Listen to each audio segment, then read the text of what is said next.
दोस्तों यहाँ पे जो हमारी पीवीसी फिटिंग है ये पिल्लर के ऊपर फिटिंग है।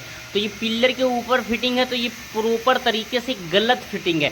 अगर हम इस पे पाया बनाएंगे तो पिल्लर से बाहर आ जाएगा। तो इसको हमें तोड़ के सही फिटिंग करनी है। तो दोस्तों सही फिटिंग कैसे होगी मैं आप लोगों को लास्ट तक बने रहें दिखाऊंगा और बताऊंगा सही फिटिंग करने का सही तरीका क्या होता है। बहुत से प्लम्बर भाई ऐसे ही गलती करते हैं, जैसे कि देख सकते हो। अब यहाँ पे नुकसान तो मालिक को भरना पड़ेगा ना। एक कोई प्लम्बर भाई आया था तो फिटिंग को पिल्लर के ऊपर की तरफ से करके चला गया तो अब हमें इसे ठीक करना है दोस्तों। तो यहाँ देख सकते हो प्रॉपर तरीके से हम सोल्यूशन लगाने के बाद टी और हाफ सेट अब हमें पिल्लर के साइड में ले जाना है। तो सबसे पहले यहाँ पे एक टुकड़ा नापेंगे जो 6 इंची वाला होने का है। 6 इंची का टुकड़ा एक 3 इंची का हम कटिंग कर लेंगे। 6 इंची लंबा और 3 इंची साइज। तो प्रॉपर तरीके से कटिंग करके उसके बाद हमें पाइप के ऊपर सोल्यूशन लगाना है दोस्तों।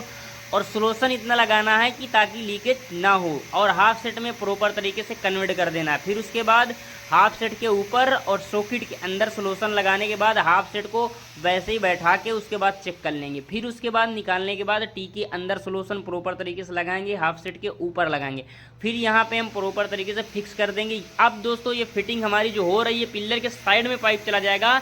तो दोस्तों यहाँ पे जो प्लस्तर होगा और टाइल लगेगा बहुत ही बढ़िया तरीके से लग जाएगा। तो इसका नाप ऊपर से दोस्तों हम ले लेंगे 3 इंची पाइप का। फिर ऊपर से एक पाइप 3 इंची का उतरेगा, जैसे कि देख सकते हो। अब पिल्लर के साइड में हमारा पाइप आ रहा है तो पिल्लर के ऊपर आ रहा था तो टाइल में दिक्कत होती है और प्लस्तर में। अब यहाँ पे साइड में आ गया तो सोल्यूशन लगाएंगे प्रॉपर तरीके से 3 इंची के पाइप में और पुश कर देंगे। ऐसा ही फिटिंग 4 फ्लोर तक मैं आप लोगों को करके दिखाऊंगा और बताऊंगा। लास्ट तक बने रहें वीडियो में।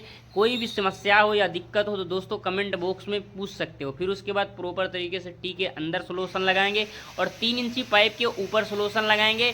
फिर उसके बाद ये हमारा पाइप पुश कर देंगे। ये हमारा ड्रेनेज का पाइप है दोस्तों। इसमें क्या होता है कई बार छज्जे पे बारिश का पानी निकलना होता है और यहाँ पे हमारा वॉशिंग मशीन आ जाता है तो उसका ड्रेनेज पाइप निकालना हो तो पानी निकालना होता है तो निकल सकता है। फिर उसके बाद टी और नैनी ट्रैप लगाने के बाद यहाँ पे पाइप के ऊपर सोल्यूशन इतना लगाना है दोस्तों ताकि लीकेज का चांस बिल्कुल ना रह जाए। फिर उसके बाद नैनी ट्रैप और टी को पुश कर देंगे। फिर ऊपर की ओर लेके चलेंगे। यहाँ पे हम पहले नाप लेंगे ऊपर की ओर। अब छत पे हमें जाना। छत का पानी जो बारिश का होगा वहाँ से यहीं से पानी निकासी देना होगा। जो हमारा छत का पानी होता है बारिश का हो दोस्तों या टंकी का कोई भी ऐसा एक्स्ट्रा पानी हो तो यहीं से निकल सके।